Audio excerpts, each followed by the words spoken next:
Doctor Shafiqur Rahman সাহেবকে চমৎকার একটা প্রশ্ন করছে। প্রশ্নটা শোনার পরে আমি নিজে একেবারে বিশ্বাস করেন থমকে গেছি যে উত্তরটা কি দিবে। আপনারা তো অনেক ইসলাম প্রতিষ্ঠার জন্য কাজ করছেন, কই ইসলাম তো প্রতিষ্ঠা হলো না।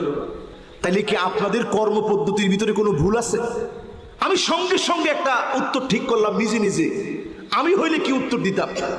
আমি হলে উত্তরে বলতাম যে স্বাভাবিক কবে ক্ষমতায় আমরা আসব অথবা ক্ষমতা কবে পাবো, এই ক্ষমতা পাওয়ার জন্য আমরা তো রাজনীতি করি না। আমরা রাজনীতি করি কার জন্য?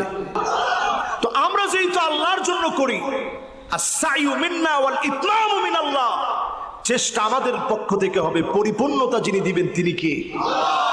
আমি উত্তর দিতাম এইভাবে। ডক্টর শফিকুর রহমান সাহেব তিনি যে উত্তর দিচ্ছেন আমি সাথে সাথে অভিভূত হয়ে গেছি। প্রিয় ভাই আমার, বাংলাদেশে 92% মুসলমান আছে। মুআজ্জিন যখন আযান দিচ্ছে, হাইয়া আলাস সালাহ হাইয়া আলাল